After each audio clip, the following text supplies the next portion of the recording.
Hugh Freeze on the hot seat? It could happen.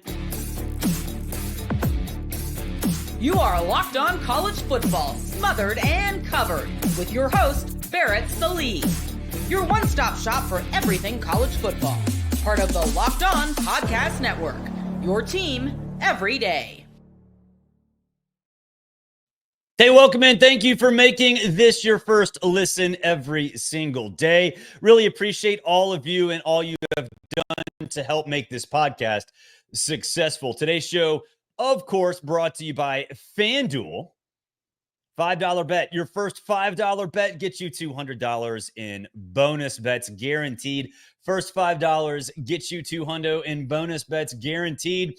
FanDuel.com, America's #1 sportsbook. What do we got going on today? Well, we have an awful lot going on today. Of course, we thought the SEC Texas A&M game would be the biggest SEC game.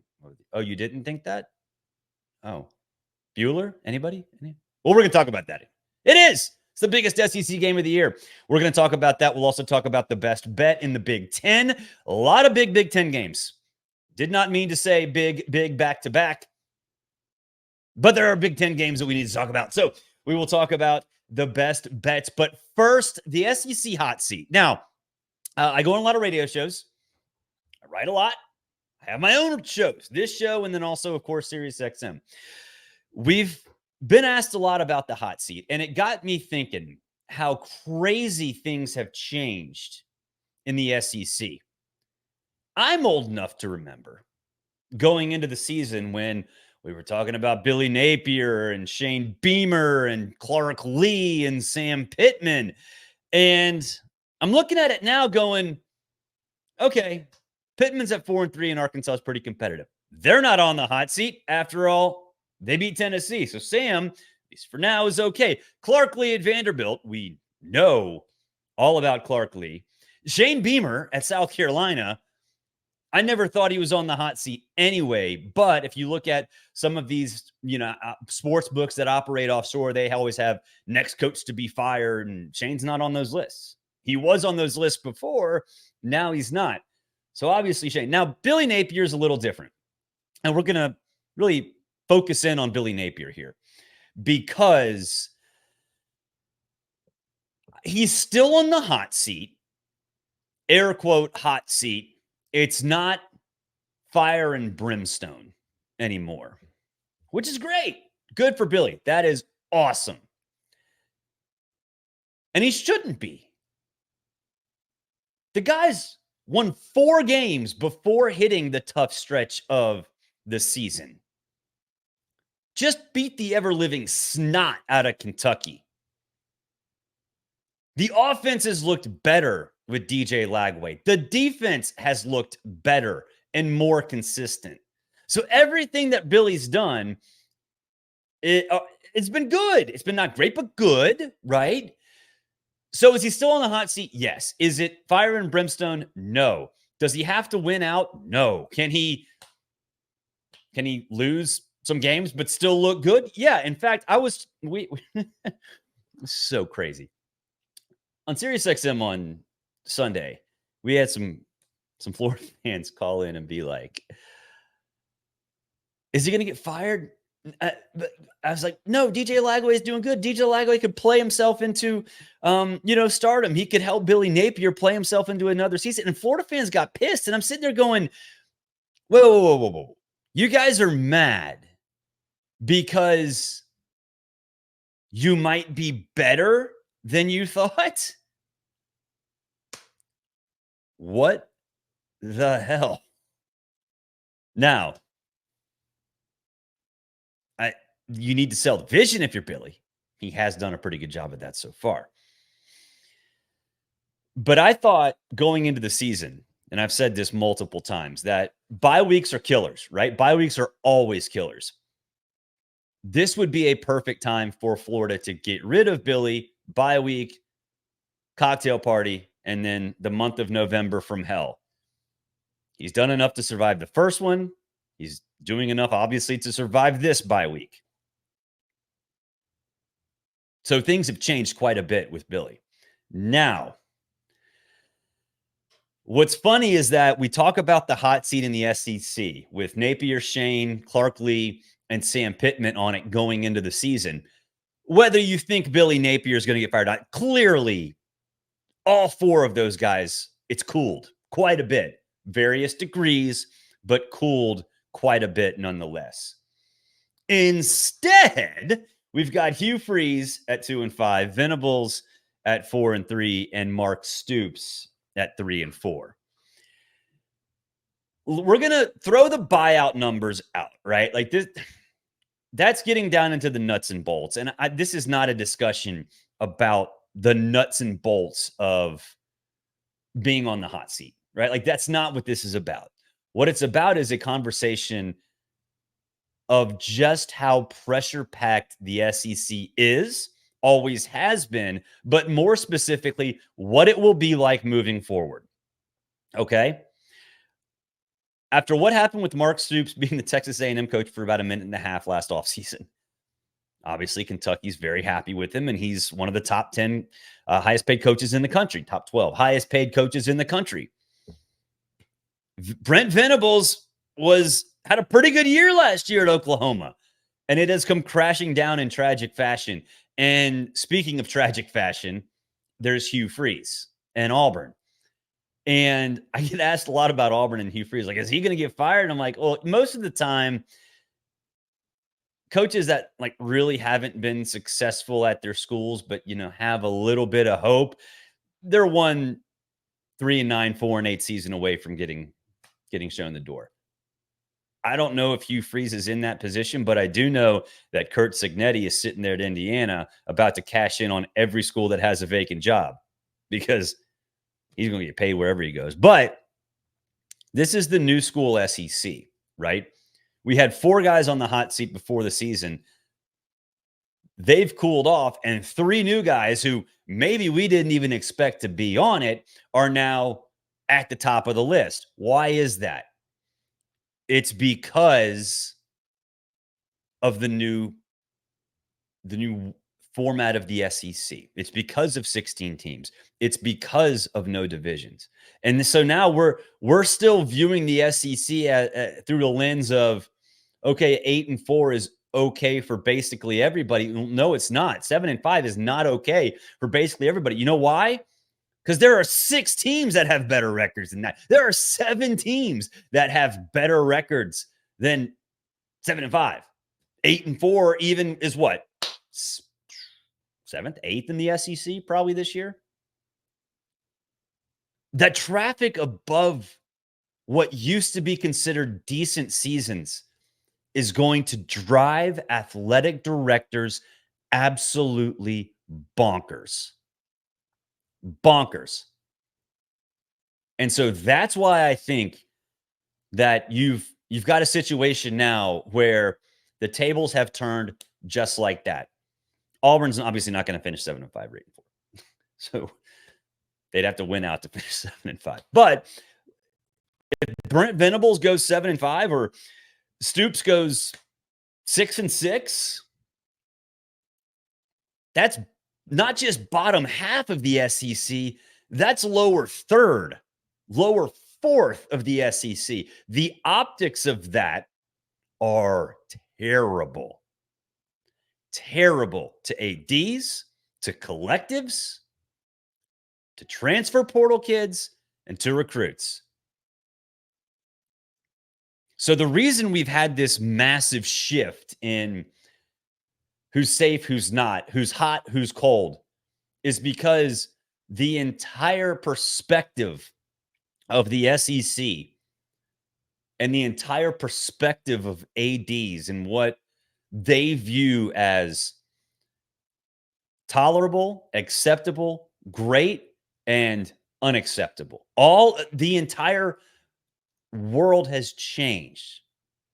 And so the SEC hot seat it's so different and so fascinating to me because it's a different world anyway, right?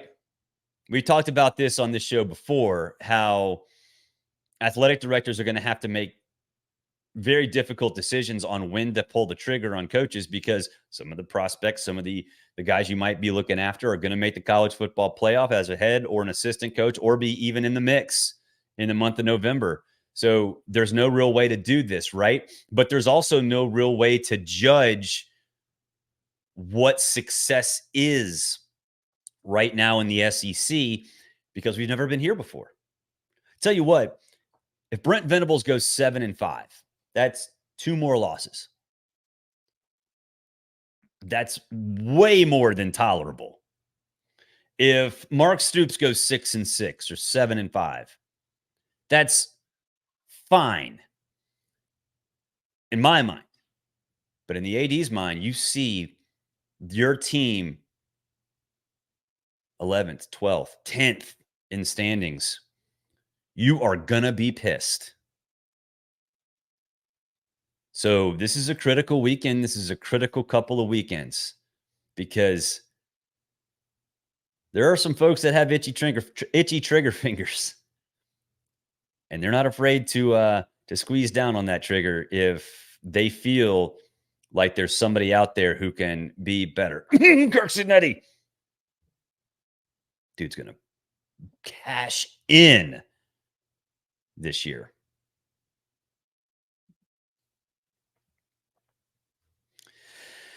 Today's show brought to you by LinkedIn Jobs. When you're hiring for your small business, you want to find a quality professional that's right for the role. That's why you have to check out LinkedIn Jobs.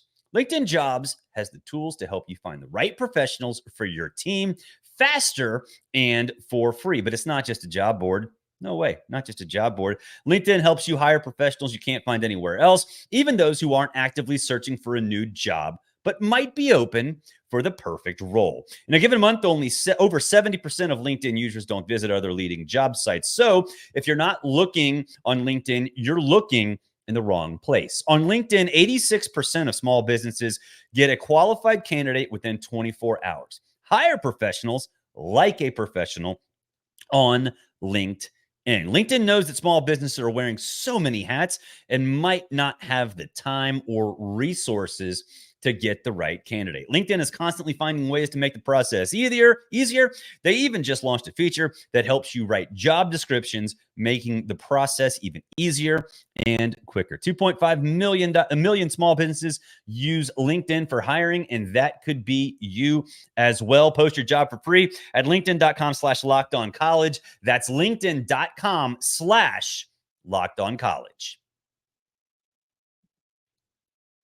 Hey, don't forget, you can be a college football smothered and covered insider. Link below, you can see the subtext. You can text me. I can text you. Insights all over the place with what I'm seeing around the college football world. Games that I'm at. Different press conferences. Just wrapped up a press conference with Ashton Jeanty, Boise State running back. A story coming out on Outkick about that. Super great dude. If you like to see how the fame and the spotlight has affected him, you can read that story coming up. But you could also have the spoilers, and they'd be on that subtext group. So check that out. Use promo code college. You get your first month for free. Big Ten best bets. Now, there are some great games in the Big Ten this week. Obviously, Ohio State, Nebraska is probably one that everyone's going to look at. Obviously, Indiana, Washington as well. But you get Illinois, Oregon. I mean, that's Illinois ranked. Illinois. I know Tom Bernelli, my CBS Sports former colleague, loves that. Also have Penn State, Wisconsin. That's where I want to go. The best bet this weekend, you look at all of this, it's Penn State. -6.5 at Wisconsin. At Camp Randall, I know it's at Camp Randall. That's always a difficult place to play. But is it? I don't think so this year. They've been a little better. But to me, that game feels like one where Drew Aller, that rushing attack, they get up big and they just suffocate Wisconsin. Just absolutely suffocate the Badgers. Look, 25.5 points for Ohio State against Nebraska. No, thank you. Not happening. Don't want any part of it. Indiana -6.5 against Washington with a backup quarterback. Nope, not happening. Do not want any of that. Oregon -21.5 against Illinois. Backdoor covers all abound. That's a 3-touchdown ticket with cash for Illinois. Don't want any part of that. Penn State, Wisconsin. That's where your money is. That is the one you have to look at and say, okay. Plus, Penn State needs to make a statement, wants to make a statement, understands that the college football world, the race is wide open right now.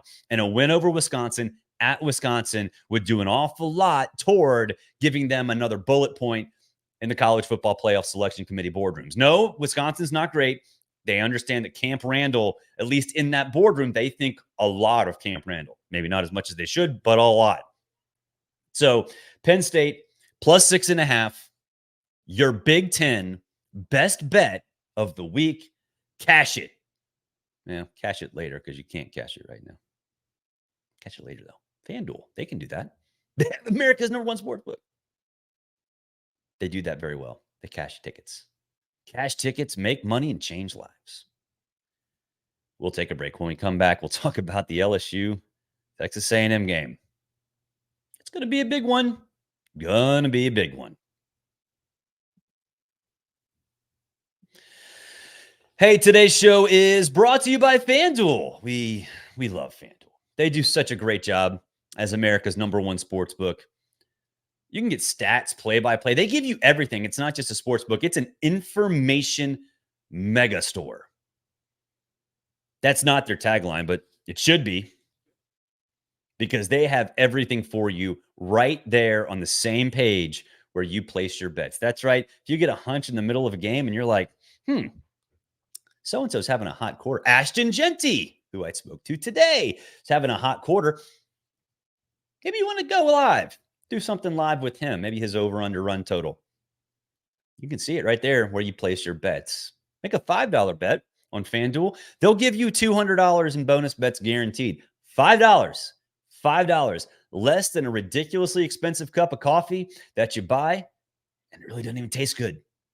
$5 gets you $200 in bonus bets guaranteed at FanDuel, America's #1 sportsbook. You know, we had Georgia, Alabama. We had Texas, Georgia. You know, these are the SEC games of the season, right? We all looked at the schedule and we were like, yep, those are the ones. SEC games of the year. Those are the ones. Except that they're not. LSU, Texas A&M. I don't know. I don't know anyone that thought this was going to be the biggest game. Did you? Bueller? Anybody? Bueller? Nope, not me. I did not. And yet here we are in late October with these two being the only two teams left without a loss in conference play. And this game, I'd say, serving as a play-in game for the SEC championship game. And what I mean by that is with all of this carnage, with teams cannibalizing themselves all over the place, right? We're going to have tiebreakers galore. I feel bad for the SEC office because it's going to take a PhD in rocket science to get through every single tiebreaker because it's going to be a lot of teams with 2 losses. If you win this game, whether it's Texas A&M or LSU, that team will play in the SEC championship game. I guarantee it. The winner of Texas A&M LSU, that team plays in the SEC championship game. The entire conference has cannibalized itself. That's how big this game is. Nobody thought it'd be that way before the season, and yet here we are. So what do we look at in this game, right? I think there's this narrative out there, and I think you can even look on X about this, where LSU is not that good. They lost to USC, and Texas A&M is not that good. They lost to Notre Dame. Okay. Take a step back a little bit, guys. Let's take a little bit of a step back.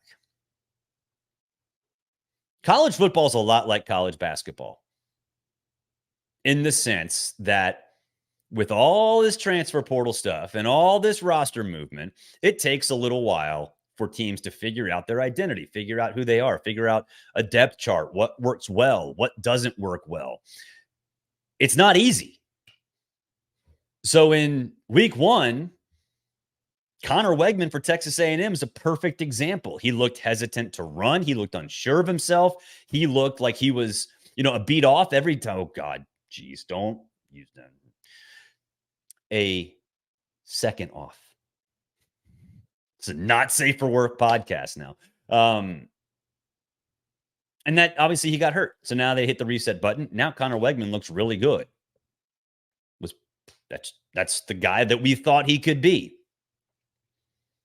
LSU's offense was good against USC. Was it dynamic? Probably not as it is right now. Caden Durham became a thing, right? And the defense is playing pretty well. Average is fine because we know just how good that offense has been. And I love Garrett Nussmeyer. I absolutely love him. So the winner of this game gets in. It's going to be fun, though. It's going to be fun. Speaking of fun, you guys are. Thank you for listening to College Football Smothered and Covered. Hey, become a College Football Smothered and Covered insider. The only thing you have to do is look in the description below. You can see a link to join the subtext. What is subtext? Well, you get insights into everything that's going on into my world, going on in the college football world. And in fact, if you join right now or before tonight, you can see some cool stuff from the Kennesaw State Liberty game because I am going there. Why not? It's going to be fun. So thank you for listening. Appreciate it. For your second listen, go check out Locked on College Football. Spencer McLaughlin does a great job over there. As for here, we will be back tomorrow. Until then, have a great Wednesday. We'll talk to you Thursday.